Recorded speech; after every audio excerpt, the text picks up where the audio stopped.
그때 예루살렘이 바벨론에게 함락을 당합니다. 그리고 이제 10년 뒤 주전 587년 이제 주전이니까 연대가 뒤시대가 더 줄어들죠. 주전 587년에 예루살렘이 완전히 망하죠.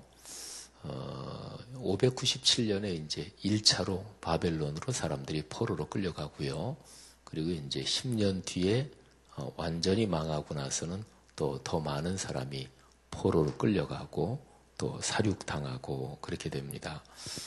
근데 에스겔이라는 분은 1차로 예루살렘이 함락됐을 때 그때 이제 바벨론으로 포로로 끌려간 이제 그런 사람들 중에 한 사람이었습니다.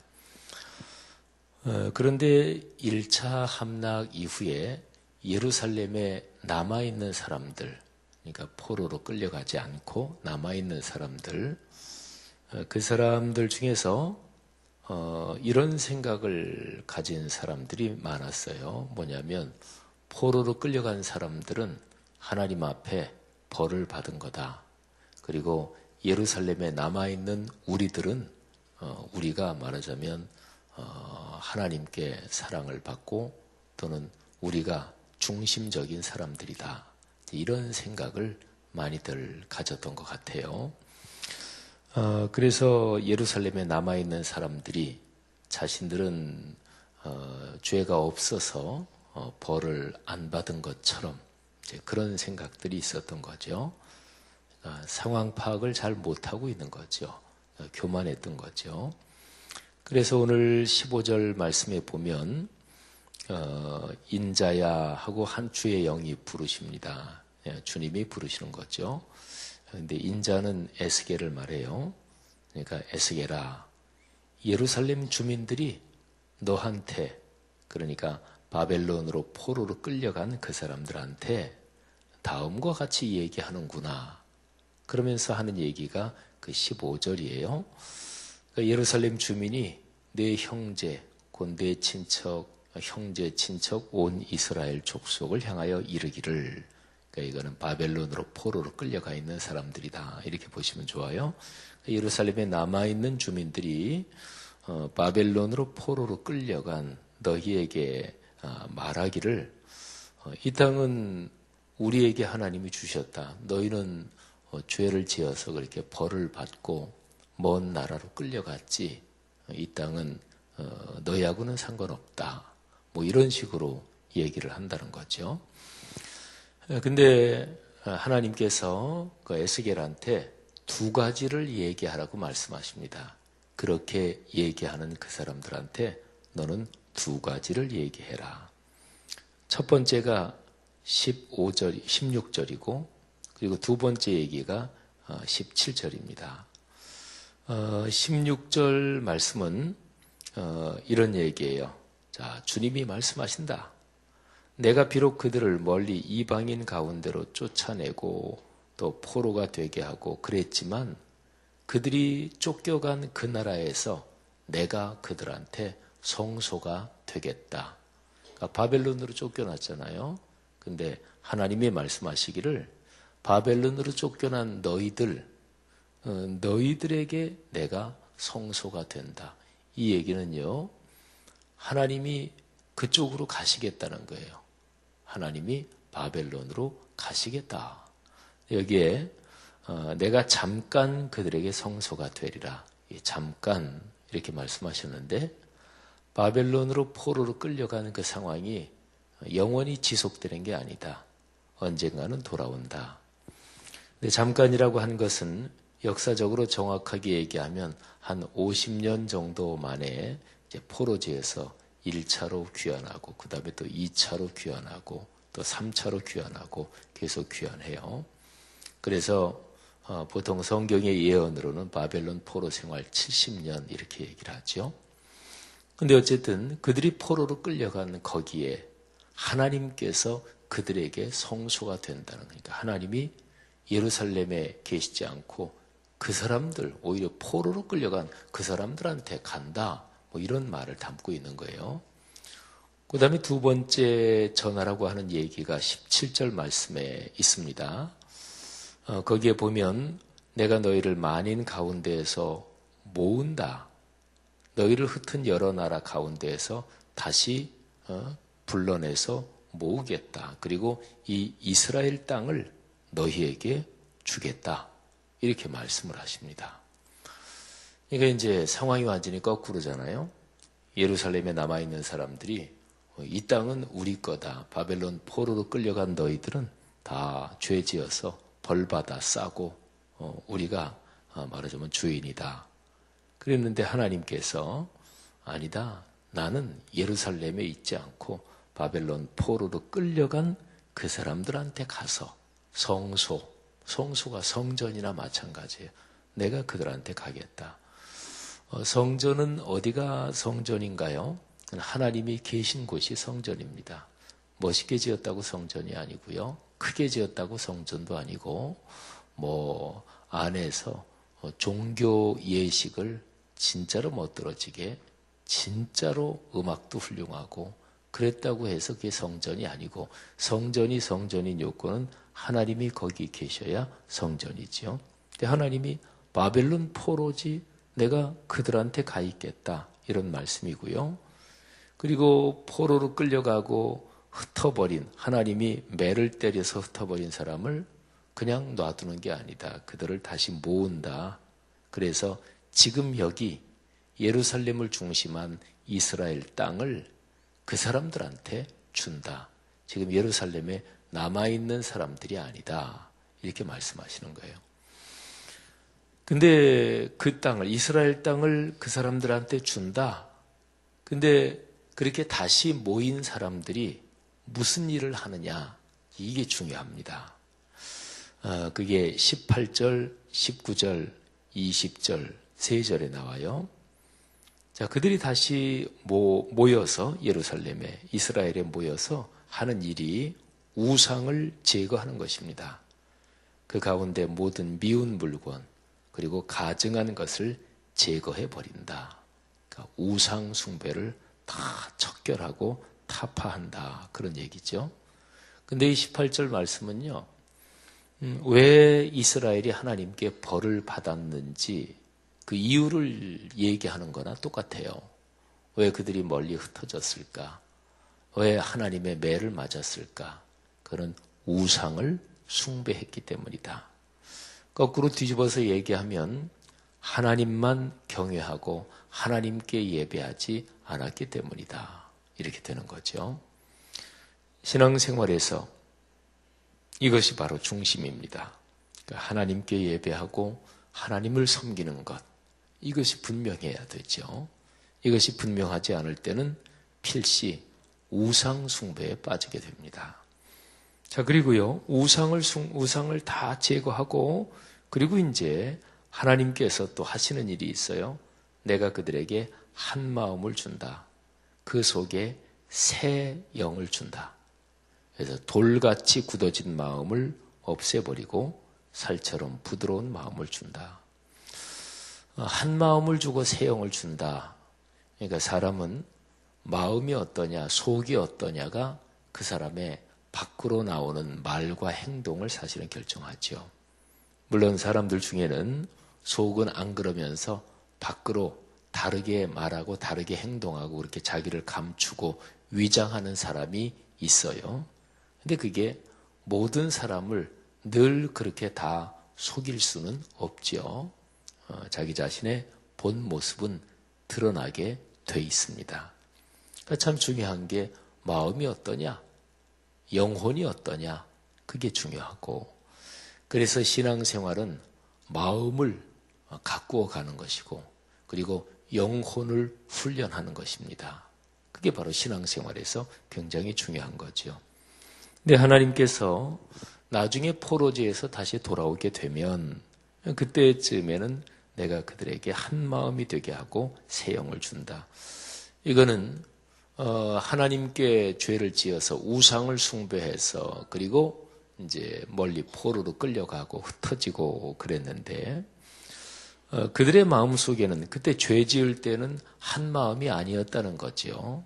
그러니까 서로가 마음이 갈리고 패가 갈리고 서로 싸우고 그랬다는 거죠.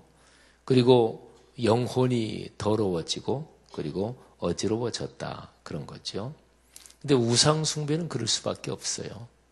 우상 숭배는 그거는 이기적인 욕심을 키웁니다. 그래서 우상을 숭배하면 반드시 거기에는 싸움이 일어납니다. 진정으로 하나님을 섬기면 어떻게 될까요? 하나님을 진짜로 사랑하고 진짜로 섬기면 하나님이 주신 말씀에 귀를 기울일 거 아니겠어요? 근데 하나님이 주신 말씀, 거기에서 제일 중요한 가르침은 서로 사랑하라. 그것이거든요. 그러니까 서로 사랑하라. 거기에 따라서 자꾸만 삶이 그쪽으로 가겠죠. 우상을 숭배하면 그렇지 않습니다. 신앙생활을 하되 미신적으로 기복적인 신앙생활하면 반드시 싸웁니다. 그래서 교회에서 예배 잘 드리고 그리고 차 빼가지고 교회 주차장 밖으로 나가면서 싸워요. 먼저 나가겠다고. 조금 전에 예배는 어떻게 드렸나 몰라요. 그죠? 예배에서 은혜도 받고 또 예배에서 눈물도 흘릴 수가 있어요. 근데 멀쩡하게 그렇게 하고 주차장에서 차 몰고 밖으로 나오면서 조금 먼저 가겠다고 신경질 내는 거예요. 그런 사람의 신앙이 아직 성숙하지 못한 건데, 근데 다르게 말하면 기복적인 신앙을 가지면 그렇게 돼요. 기복적인 신앙이 뭐예요? 나 복 받겠다는 거잖아요. 근데 나만 복 받으면 된다. 다른 거는 아무래도 상관없다. 그런 거죠. 그러니까 신앙이 잘못되면 기복적인 신앙, 미신적인 신앙은 신앙생활 제 아무리 오래 하고 직분 제 아무리 중직을 가지고 있고 그래도 다 소용없어요. 신앙이 이기적이 돼요. 그러니까 싸우는 거예요. 나 복 받는 데는 다른 사람 다 밀치고 나 복 받는다 그런 거예요. 그러니까 싸우는 거죠. 우상 숭배는 근본적으로 사람을 그렇게 만듭니다. 그래서 신앙생활은 무조건 열심히만 하면 되느냐? 아니에요. 그게 틀린 거예요. 열심히 한다고 다 되는 게 아니고 어떤 방향으로 열심히 하느냐 그게 문제예요. 성경적인 방향으로 열심히 해야죠. 올바르게 배우면서 열심히 해야죠. 그게 바로 신앙생활에서 중요한 거죠. 그리고 오늘 같이 봉독한 그 말씀에서 20절 말씀에 보면 한 마음과 새 영을 하나님이 주신다. 그래서 그 사람들이 어떻게 사는지 그게 20절에 나오죠. 내 율례를 따르며 내 규례를 지켜 행하게 하리니 그들은 내 백성이 되고 나는 그들의 하나님이 되리라. 하나님의 율례와 하나님의 규례, 간단하게 말하면 하나님의 말씀이죠. 하나님의 말씀을 따라 살게 한다. 그러니까 말씀과 삶이 어우러지는, 말씀이 삶으로 흐르는, 말씀과 삶이 하나가 된 그런 삶이 된다 그런 거죠. 그리고 20절 뒷부분에 있는 그 표현은 참 오래되고 그리고 참 중요한 표현입니다. 그들은 내 백성이 된다. 나는 그들의 하나님이 된다. 이 표현은요, 이스라엘 민족이 하나님과 말씀으로 약속을 하죠. 말씀의 약속, 그러니까 말씀 언자 써서 언약이죠. 그래서 요즘 말로 말하면 계약을 체결하는 거예요. 계약서 쓰는 거예요. 계약서 써서 인감도장도 찍고 또 공증도 하고 뭐 이렇다고 보시면 되죠. 이스라엘 백성이 하나님과 언약을 맺고 그때부터 이스라엘은 하나님의 언약의 백성이 되는 거죠. 하나님의 백성이 되는 거죠. 근데 처음으로 그걸 한 게 언제냐? 시초로 보면 아브라함 한 사람하고 한 거예요. 그리고 나중에 아브라함의 가문이 점점 혈통이 불어나면서 이제 그 모든 거에 다 적용이 되는 건데, 근데 시초는 그렇지만 실제로 굉장히 수가 많아진 이스라엘 민족, 그 집단 전체하고 계약을 맺은 게 출애굽기에 시내산에서 계약을 맺은 거예요. 그러니까 애굽에서 나와서 시내산 기슭에 진치고 그 시내산에서 이스라엘 백성 전체가 하나님과 언약을 맺은 거예요. 그때 계약서에 뭐라고 써 있냐면 너희가 나를 잘 섬기고 내 말씀을 따라 너희가 살면 그러면 너희는 내 백성이 되고 나는 너희 하나님이 된다. 이게 그때 나온 표현이에요. 그러니까 지금 이때로부터 말하면 몇백 년도 더 된 한참 옛날에, 한참 옛날이죠. 그 한참 옛날, 그러니까 이게 주전 1000년에서 더 또 거슬러 올라가서 하여간 그 오랜 그 옛날에 그때의 이스라엘 민족이 하나님과 제일 처음 언약을 맺을 때 그때 나온 표현이 나는 너희 하나님이 되고 너희는 내 백성이 된다. 근데 이 중요한 것을 이스라엘 백성이 제대로 가꾸어 오고 신실하게 지켜오고 그러지 못했던 거죠. 근데 하나님은 때만 되면, 기회만 되면 이거를 계속해서 말씀하십니다. 이거를 자꾸만 생각나게 하십니다. 너희는 내 백성이 되고 나는 너희의 하나님이 된다. 이런 거죠. 근데 이게 참 중요한 게 이스라엘이 하나님의 백성이 되고 하나님은 그들의 하나님이 된다. 이거는 여기에도 써 있는 것처럼 된다. 이렇게 표현되어 있잖아요. 그러니까 현재 진행형이에요. 예를 들어서 이 휴대폰을 제가 가지고 있다. 그럼 이건 제 거잖아요. 그죠? 근데 이건 내 소유잖아요. 근데 하나님도 그렇게 소유할 수 있나? 그건 아니에요. 그러니까 사람이 교만해져서 하나님은 내 거야. 하나님은 내가 다 알아. 이제 그때부터 이제 망가지는 거예요, 신앙이. 교회 생활하면서 교회 돌아가는 건 내가 다 알아. 그때부터 교만해지기 쉬운 거예요. 교회를 어떻게 알아요? 교회는 그리스도의 몸이고 교회는 하나님이 계신 곳인데 내가 교회를 다 안다고요? 아무도 교회를 다 아는 사람은 없어요. 이 교회는 내 거야. 그건 이제 벌써 심각하게 병이 드는 거죠. 교회 와서 멋대로 행동하는 사람, 교회 와서 큰 소리 치는 사람, 그건 벌써 심각하게 병이 드는 거예요. 내 멋대로 다 할 수 있어. 이런 거잖아요. 그죠?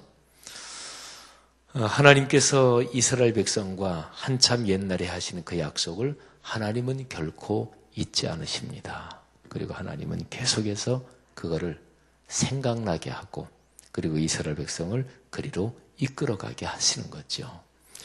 맨 마지막 21절에 보면 하나님께서 계속해서 벌을 내리시는 사람이 나와요. 미운 것과 가증하는 것을 마음으로 따르는 자는 내가 그 행위대로 머리에 갚으리라. 특별히 하나님이 절대로 용서하지 않는 사람이 누구냐? 미운 것과 가증하는 것을 모르고 따랐다. 그런 사람은 꽤 용서가 돼요. 우리 사회법에서도요. 모르고 그랬다. 그러면 이 정상 참작이 됩니다. 근데 알면서 하는 사람들이 있잖아요. 그러니까 명확하게 이건 우상 숭배다. 또 이렇게 하면 이거는 하나님의 말씀에 어긋나는 거다. 알면서도 하는 사람, 이게 이제 마음으로 따르는 사람 이런 뜻이에요.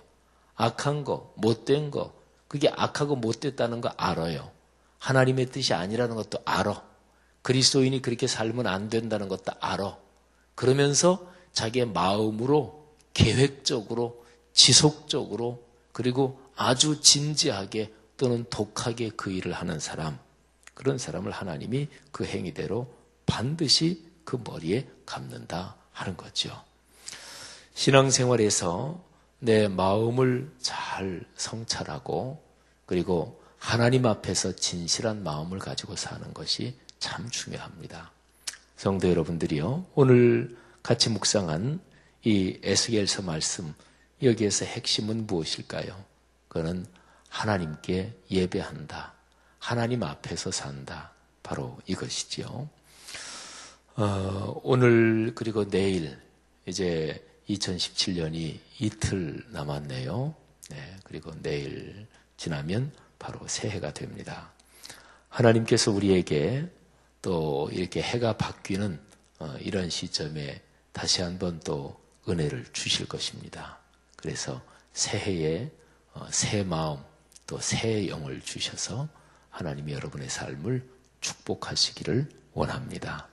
무엇보다 중요한 것은 마음을 성찰하고 마음을 가꿔야 돼요. 하늘이 무너져도 솟아날 구멍은 있다.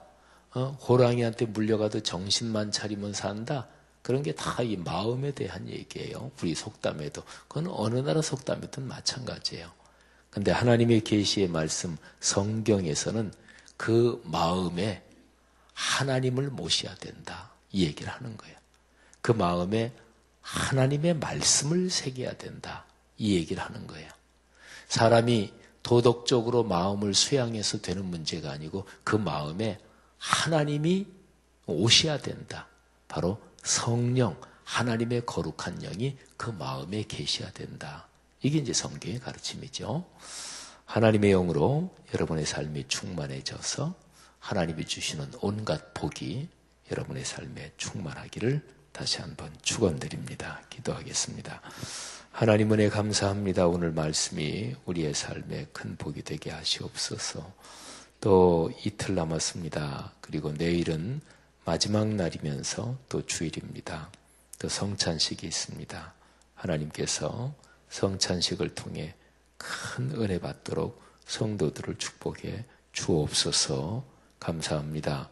오늘 이 새벽에 우리가 또 하나님 앞에 기도하는 제목들 하나님이 받으시고 응답하시고 또 다시 한번 주님 중심으로 우리의 마음을 결단하고 이 기도의 자리에서 일어나서 오늘 하루 생활하면서 주님 손 꼭 붙잡고 걸어가며 주님이 주시는 복을 받고 누리고 다른 모든 사람들에게 나누게 하옵소서. 예수님 이름으로 축복하며 기도합니다. 아멘.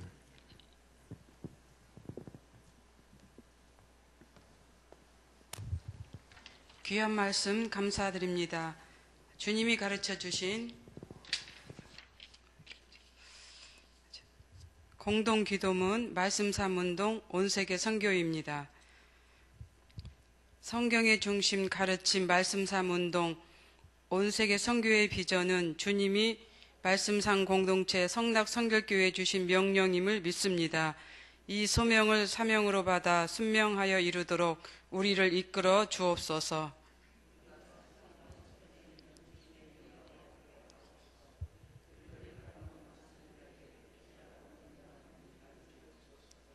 문제를 통찰하는 지혜와 한계를 넘어서는 용기를 주시며 하나님 나라를 위해 헌신하는 사람들을 보내주시어 거룩한 영적 부흥을 함께 누리고 나누게 하옵소서. 아멘. 주님이 가르쳐 주신 기도 드리겠습니다. 하늘에 계신 우리 아버지, 아버지의 이름을 거룩하게 하시며 아버지의 나라가 오게 하시며 아버지의 뜻이 하늘에서와 같이 땅에서도 이루어지게 하소서. 오늘 우리에게 일용할 양식을 주시고 우리가 우리에게 잘못한 사람을 용서하여 준 것 같이 우리 죄를 용서하여 주시고 우리를 시험에 빠지지 않게 하시고 악에서 구하소서. 나라와 권능과 영광이 영원히 아버지의 것입니다. 아멘. 공동 기도 제목입니다. 지금 들은 말씀이 내 삶으로 이어지게 하옵소서. 주일 예배를 준비하는 목회자와 사역자들에게 성령의 충만함을 주소서. 새해 희망과 소망을 바라는 송구 영신 예배 신년 축복 안수 기도회가 되게 하소서. 몽고라가 울렌 솔롱고에게 기적적인 치료의 은총을 베풀어 주옵소서. 2018년 1월 사역을 축복하옵소서. 신년 할애 모든 직분자 훈련, 목회자 직원 컨퍼런스, 또 교육부 수련회를 축복하옵소서. 성도들의 가정과 사업을 인도하시고 질병으로 어려움을 겪는 환우들을 회복시켜 주소서. 올 한 해 우리 교회에서 행한 사역의 열매를 잘 맺게 하시고 축복하옵소서. 한미 중일 북관계를 회복시키시고 나라가 평안하고 안정되게 하소서. 이 시간 공동기도 제목과 또 여러분들이 가지고 오신 기도를 하나님께 올리신 후에 각자 삶의 자리로 나아가도록 하겠습니다. 사랑과 은혜가 풍성하신 하나님 아버지 감사합니다.